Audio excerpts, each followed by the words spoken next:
Welcome back to the RCast podcast. We're on a very special episode today. We're talking to one of our special guests. Came in from California yesterday. Maurice Ford. How you doing? I'm good. How are you? I'm pretty good, man. Pretty good. Okay. Glad to be here. Glad to be with family. And my book signing is Saturday, so I'm glad to be doing that, man. Promote my book. Promote my message as well, man. Sure. 5 times a slave, how childhood trauma can create a career criminal. Mm-hmm. Yeah, I'm trying to get it out to many people as possible, man. Spread the word to the youth, mostly too. To at-risk youth. Sure. And try to let them know, man, that there's another way, and if they can avoid prison, crime, anything like that, I'm the guy. I'm the guy to try to do that. Right. Awesome. Yeah. So author. Right. Did that just come out of nowhere? Like you were like, I want to write a book, and so I'm going to sit down and start writing. Well, I had been doing it for a couple of years, and I feel like was inside of me was like, man, I need to tell this story. And then I have my lady, she's an author as well, and a guy that I was in prison with, he had a juvenile life sentence. So when he got out through that new law, he wrote a book as well. So when I got out after him, I read his book. I was like, okay, it's cool. Yeah. It's kind of guided me in the right direction. Then I met my lady, she wrote a book, and I figured like this is confirmation. I need to go ahead and tell my story. So, I did it for a couple of years. I put it down because some things in there you be like, man, I don't want nobody to know that. You know what I'm saying? But I pick it back up, write some more, pick it back up, write some more. And eventually, around January this year, me and my lady, we edited it, put it together. She put it on Amazon for me, and we just went from there.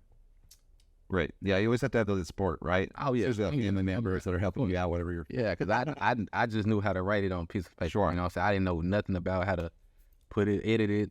Right. Put it on Amazon, none of that type stuff. Amazing. So where did you get your writing skills from? Well, I think this was, for me, it was easy because it's my story. You know what I'm saying? I did maybe a little research on things I might have to update or forgot. Sure. But it was basically easy for me because it's my story. Yeah. I know my story better than anybody else, So, and I kind of always wrote, man. That's like, I wrote books, or I call them like, I was religious in prison. So I wrote kind of like, those kind of books in prison, but I never really just kept with nothing and published nothing from there. But I like to write. Even when I was young, I can remember writing, man, writing stories, like in elementary and stuff like that. I was real good at like my imagination, writing stories. That's great. So you had a little bit of practice. Had a little bit of practice. Man. Yeah. You're all building up to, of course, writing your first book. Yep, my story. Yeah, it's sort of a culmination of all the time that you put into all your writing. Exactly. Amazing. Exactly. Yeah, absolutely. And we definitely want to get into your story. And like what started the inspiration to be able to write this, 5 times a slave, and how childhood trauma, how does that affect, you as an adult, right, your decision making. So I guess let's start with your story, period. What happens to inspire the story? Well, really, it's like trauma, because I really didn't understand what trauma was. Like, it's kind of like a new word, you know what I'm saying? But I always knew that what I went through when I talked about it in the book, and at the age of 13. But I never knew how it affected my life until I just realized what trauma was and how it affects you, even as an adult. Something like that can happen at 13. And I knew that through the years, a lot of stuff I did, it was based off that anger and that image in my head that I wrote about. So it kind of inspired me to share it with other people and let them know that And one thing I push too is therapy. You know what I'm saying? I haven't tried it. I feel like I've looked at myself enough in the mirror in prison, because I've been to prison 5 times, so I named a book 5 times a slave. I feel like, I'm sure there's some things I can work on. I need to work on. Anybody can, there's something I need to work on. But I push therapy to the youth. Like when they get traumatized, do it then, because I had the opportunity to do it then. My pop's job offered us therapy, but I didn't take it. You know what I'm saying? So, I kind of encourage people young kids anyway, to try therapy. Yeah, for sure. Yeah, just try therapy. So 5 times a slave is referring to, I guess, the 5 times I've been in prison or something. Okay. Yeah. Do you want to talk about any of that, or? Yeah, I'm open to talk about anything. Okay. Yeah. So I guess, what got you started? Obviously, there was some influence from your childhood, and some of the things that triggered you there. You said like you challenged some of the thoughts that you had about certain things or certain people, and it made you make certain decisions in a certain way because of that. Yeah. So I guess what was the road that led to you getting to prison? Well, the first time I went to prison, I wrote about it in my book too, man. I was my choice of drugs was PCP back then. And you know, I was just in the streets doing a lot of stuff, and the first time I went to prison, man, I kind of had a bad trip off the PCP, and I felt like, you know, when you do that, you feel like people are trying to kill you. So basically, I was with one of my friends, and he had a gun, you know, so we riding around like, you know, I always do, and I felt like he was trying to do something to me, and that resulted to the police pulling up and me shooting at the police, you know what I'm saying? The police and we shooting back and forth at each other. So I went to prison for that. I was like 19 at the time, 2002, 2001, you know what I'm saying? I went to prison for that. I got like a 3-year sentence. I was charged with criminal attempt to commit capital murder. But after I got a lawyer, my family bought a lawyer, they kind of, you know, broke the charges down because it was a blessing nobody was hit, you know. So I ended up with 3 counts of aggravated assault. I took a plea deal for 2, and I went to prison for, I got sentenced to 3 years on the D, meaning I had to do 2 months on each year. So once I did my 6 months, I had to complete a anger management class because that's all they required, the parole board. You know, I was released. In and out, basically. I turned 20 in prison. Yeah. Wow. Yeah. You said you sort of neglected the therapy when you were a kid. Yeah. Do you think that the anger management class in No. It was just something to get out of prison. It was like 30 days, man. There's nothing you can do for yourself in 30 days, you know, in that area. And I use drugs to medicate and, you know, that kind of problem, stuff like that. I didn't do therapy, but I used drugs to kind of cloud it out of my mind or whatever. It was, you know, just an outlet that got out of control, basically. Because it's addictive, you know. It might have started off as fun, you know, but it's addictive. So that was my first time in prison. For sure. And so 4 more times. 4 more times. Yeah. It's like, man, it's kind of like a revolving door. That's why I try to tell the people, the young people at that, don't even start it, man. Because it's like once you go, it seems like you keep going back and forth until you get enough, or until you get that big sentence that you can't get out.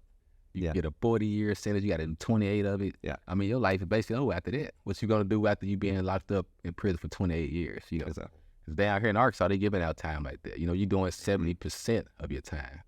So, you know, the second time I went to prison for what did I go to prison for the second time? It was a theft by receiving charge. I was stealing cars and flipping cars, you know what I'm saying? And I got caught in one of the cars. So I was in prison for that second time, man. And third time was like gun charge. Then another gun and drug charge. It was just a string of things, back and forth prison. Life of crime, basically. That's why I say it. That's why I called it saying, you know, childhood trauma can create a career criminal. Because I don't know anybody just quit after one time. You know, you gonna keep doing things. You keep going back and forth. But I guess I can imagine some people go once and stop, but it wasn't for me. You know what I'm saying? That didn't happen for me. It took me 5 times from the age of 20 to 37. My last time I got out of prison, I was 37. Well, you know, this state, you know, Arkansas, the recidivism rate is, you know, almost 60%. Really? So like over half of the people that are getting out of prison are coming back for either a new charge or repeating the same thing that they've done or a parole offense. I believe that. Yeah, I'm one of them people. I was one of them. It's true. Yeah, for sure. And like I said, a lot of that comes from, you know, your childhood. Yeah. What you experienced as a kid. And so do you want to talk a little bit about what it was that sort of influenced you and what led to you committing your first crime and leading to PCP? Yeah. I mean, well, the first thing at the age of 13, my father was murdered, right? And I wrote about that in the book as well. That's where, like, I think everything went to the left. Yeah. You know what I'm saying? Because the night he was murdered, my mother and I discovered him and his friends murdered. And it kind of like that image stuck in my head so long. And it was like, now I can see it clear like it happened yesterday, but I don't get angry over it. Sure. But like back at 13, I can see it and I got angry. You know what I'm saying? And I just reacted. And so what that led from like the I call it the epic button, like just saying, you know, any situation you come at epic, you know, just you're just angry at everybody. Basically, you know, That's where that came from. And it took me into like probably the second time in prison, I realized that I kind of messed myself up, my life up based on my anger. Yeah. And I kind of tried to catch myself, but it was too late. It's kind of like I'm just going back and forth now. It's part of my lifestyle at this time.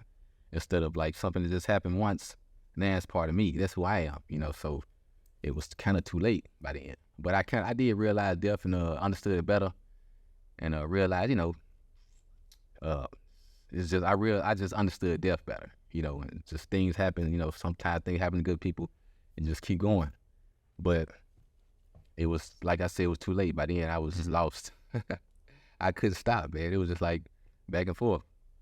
So you had this mindset, and it was all, you know, based on, like I said, the trauma and the pain of seeing all that, Right? And then it led to a whole series of things that led you going to prison 5 times. So where was the point where you changed your mind? Where like something's got to change?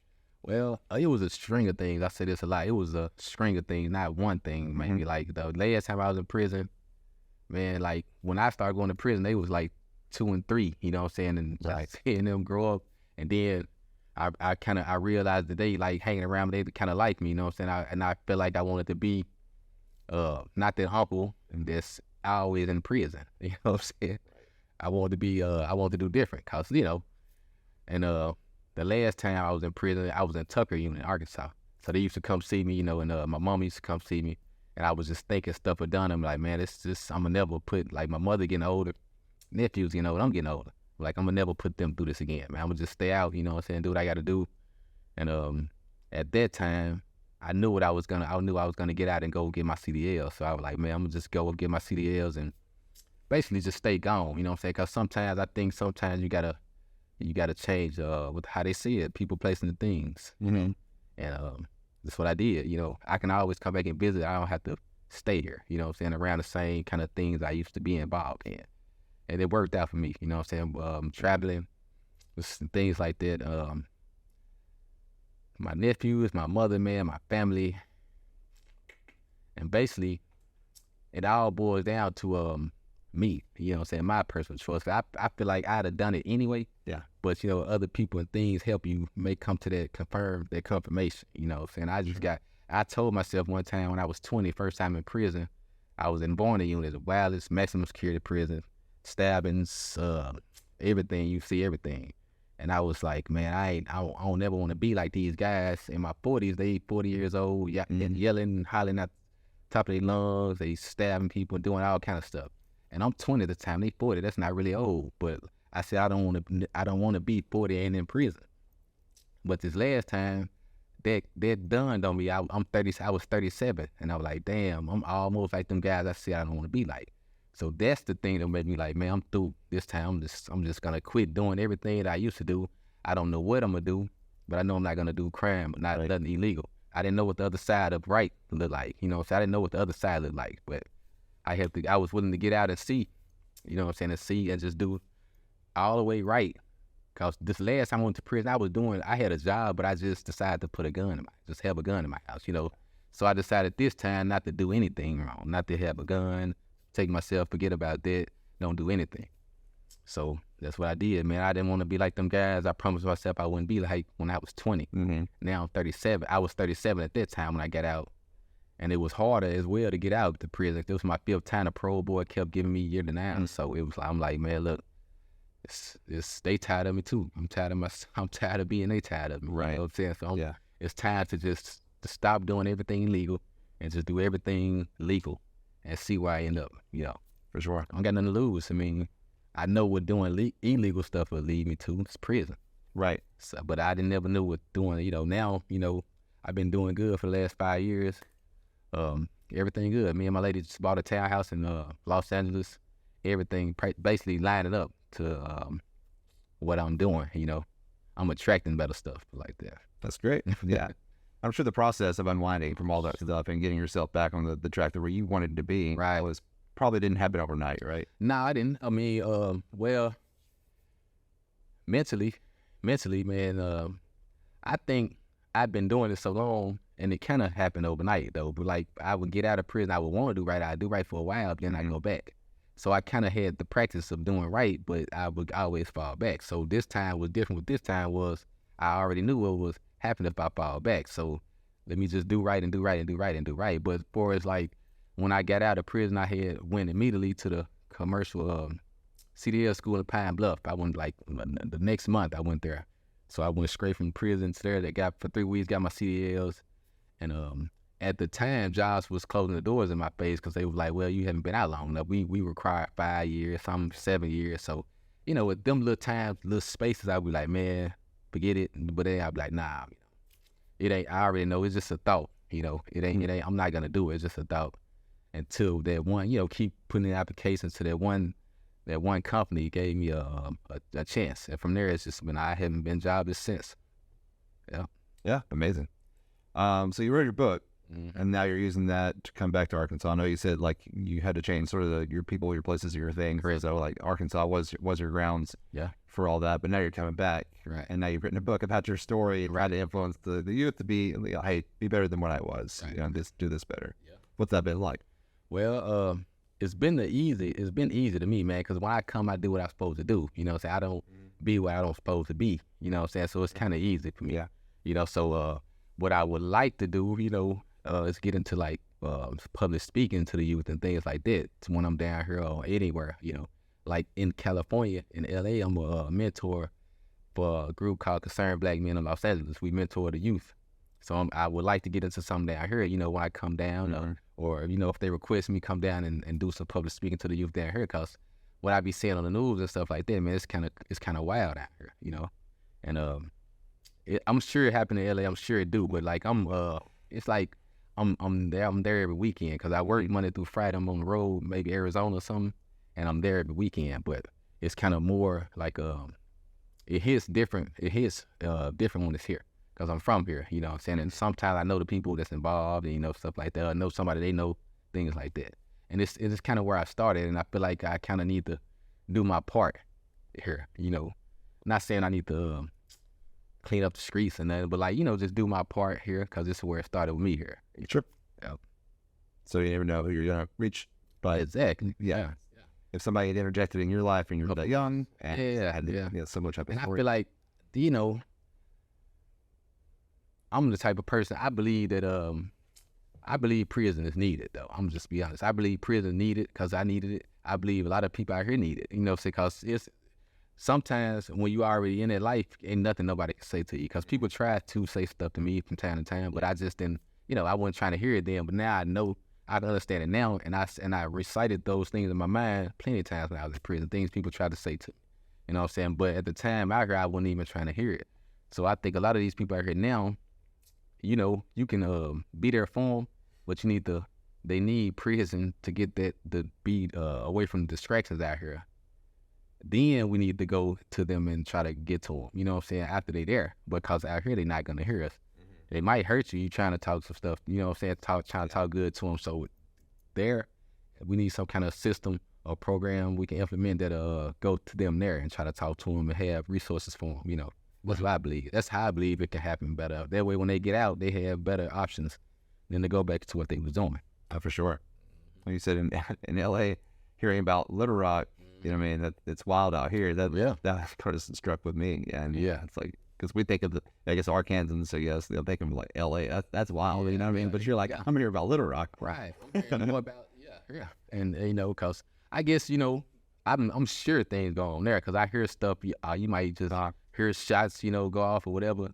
But I never had a problem there, you know what I'm saying? But like here, you know, I haven't had a problem here since I've been coming back either though. But like this is where it all started, you know. And it's kind of like I'm not kind of connected to that out there in Los Angeles like that, you know. But here it's kind of I'm more connected, you know, where I'm from. Absolutely. Nah, you know, I would like to try to do something here first. Yeah, for sure. While I'm doing stuff out there too as well, because I'm a mentor out there too to kids. They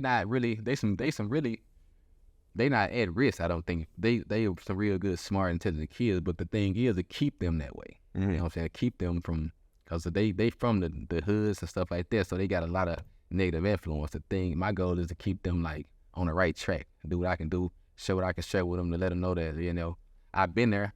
Yeah. So if you curious about something, you can ask me. I can tell you how it's gonna go, end up for you. You know, it ain't gonna. It's either one or two ways, or maybe three at the most.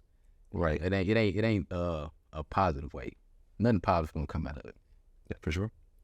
That's pretty amazing. And now you're in Arkansas just for your book signing. Right. I know we talked a little bit before we started rolling cameras. Right. But you're going to be at the Heritage Center Yep. at Burns Park Right. in North Little Rock to do a book signing, entertainment, Yep. food and everything. So, Yep. Saturday, man, from 11 to 3. We're gonna have a good time, man. It's gonna be a good, nice setup, and I'm gonna read a book out my chapter out of my book. The second chapter, I'm thinking I want to read the second chapter out of my book, and entertainment, man. It's gonna be cool. Yeah, I'm gonna have questions as well too, man. If anybody want to ask like questions or anything about the book, about that chapter, they can ask me. I'm gonna sign some books too. People bring their books, I'm gonna sign them, and I have at least. I wish I would have brought more. I had the time to order more. I got like 24 books maybe available too there. So something like that, 23, 24 books. Great. Yeah. Yeah, we're trying to head out there. Good, man. So we connected online because you reached out asking if anybody in Arkansas or Little Rock area had podcasting. So obviously, people tagged me everywhere because we have a nonprofit that helps podcasters in Arkansas. That's great. So what made you want to reach out to podcasting? Man, because I see I see podcasts because I watch like YouTube every day. You know what I'm saying? When I'm on the road, I listen to it and I just drive. You know what I'm saying? So I see all these people doing podcasts. I'm like, this is the thing, man. I would like to get my message out through because I was trying to do like public speaking, but I wouldn't coming up with nothing. Sure. You know what I'm saying, out there. So I was like, well, let me try to do a podcast while I'm in town. Let me reach out, because I was looking, but I wasn't really seeing nothing down here like that, So I put that post out there, and you came through. You answered me like right off the top. I had hit up a couple people, never responded. But like you hit me right back. I was like, yeah, I'm gonna go. This is what I'm gonna do. I appreciate that. Yeah, we're playing our podcast festival here in Arkansas. It's the first one. Yeah, so it's an annual thing that happens every year. This year it's a full week here in Central Arkansas. Then we're doing a week in Northwest Arkansas. That's cool. It's a lot. It's a lot of work. Yeah. Y'all been doing this. So this is the second year. The second year. Right. Yeah. So I sort of modeled it after RTX, which happens in Austin, Texas every year, and just a big podcast festival. Anyways, I've just been passionate about podcasting, and Arkansas itself is still trying to figure out its relationship with podcasting. It is, though. Yeah, it is. It's like, how do we use these? And so it's surprising, not surprising that you reached out to a few, and some of them didn't reach out back. Not a lot of people know how to market the podcasts here. Really? That's another thing, and so. What we'll try to do is bring in people from out of state to come in and sort of teach them like how they need to be there. So they need to be there for real. For sure. That's good, man. And I know that's a big thing, a big event, and like trying to put together. Right. This event right here that I'm putting together was like, man, overwhelming. I had to have a team. Oh yeah, for sure. Yeah, all I wanted to do was sign some books, man, and they were like, oh no, you got to do this and that, this and that, this. Yeah. I'm like, oh, man, come on. So you added author to your resume, but you're adding all these other roles that you're having to play too. Oh, you said event organizer and your own travel agent, I'm sure. Right. Yeah. I got my lady, man. She good too. She good with helping me, with a lot of stuff. Cause she in Los Angeles, she independent filmmaker herself. Oh, great. She author as well. So she kind of, she knows about like planning events and what it need to look like and what need to be there and stuff like that. Even like the program, we just made a program before we came down. Like I wasn't even thinking about a program. I was just gonna be like, hey, look, you ready to go? You go. Right. But now we got a program, so it's cool, man. It's just set up. That is, yeah. So how are you using, I guess, the book and your time here to reach youth right now? I know you got your nephews with you. Yeah, man. I think like I got 4 days here, man, and school is out right now, right? Mm-hmm. And I want to come back, man, and get in touch with I was touching base with some people, man, but it was like, when school start back, back. But like, I'm a firm believer, man, in as well, like a person saying they want to do something, change something, you got to start with your family. I don't have any biological children, but I got nephews, I got nieces, you know what I'm saying? And also little cousins and stuff like that, then see me then and know me now, you know what I'm saying? So I kind of think that's the best testimony, man, to stay consistent. Right. With what you're doing, because anybody can be like, yeah, I'm doing this and that. Then the next time they see you back in the same thing you've been doing. Right. But my consistency is what I feel like can influence other people. You know what I'm saying? Just you can check my rep sheet, or you can just watch me now. You know what I'm saying? You can read my book, and this is only like a summary of it. You know what I'm saying? So, you know, yeah, consistency and start with your family, man. If almost every man I know have children, you know what I'm saying, or something. So start with your children, you know, and keep it real with yourself and be consistent. Because you never know, there's other people watching you that you don't even know watching. Oh, You know what I'm saying? So, right. you know, just walk in that light and you'll be cool. And I would like to, you know, connect with some people, man. Hopefully people see this and reach out, man. Some public speaking to schools, YMCAs, anything of that sort. You know, I'm down. I'm ready to spread my message, man. Even I sent some books when I first published this book in January. I got my you know, I bought a couple books and I sent them to the last prison I was at, Tucker, Arkansas. Just trying to even speaking at the prisons, I'm willing to do that. Because when I was there, it was some guys that was there prior, you know what I'm saying, but they came back and spoke to us in the program. I was in a reentry program before I left prison this time. Trying to teach guys that been in there 3-4 times how to get out and stay out. You know, that's where I got the information to get my commercial driver's license from there. Wow. Yeah, you know. And there was some guys that came back and would, like, you know, speak to us in there. So I'm willing to do that as well too. Any prison in Arkansas, schools, juveniles, all that type of stuff. Great.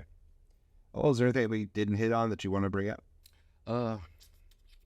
Man, just check out my book, man. Just check your book out, man. And if anybody have opportunities for me to do any public speaking, I'm down for that too. I'm willing to just get with me. And if you available Saturday, come out to the book signing event, you know, and support, man, and celebrate with us. And that's about it, man. Okay. We'll put all that information in the show notes. And the book's called 5 Times a Slave, Marty's Board. Yeah. Available on Amazon? Amazon, yeah. It's available on Amazon, Barnes & Nobles, and Goodreads. Okay. 5 Times a Slave, the subtitle is How Childhood Trauma Can Create a Career Criminal. And that's basically what it's, my life, man, my life story. It shows how trauma can create a career criminal in a lot of cases. Maybe not all, but in a lot of cases. Right. Yeah.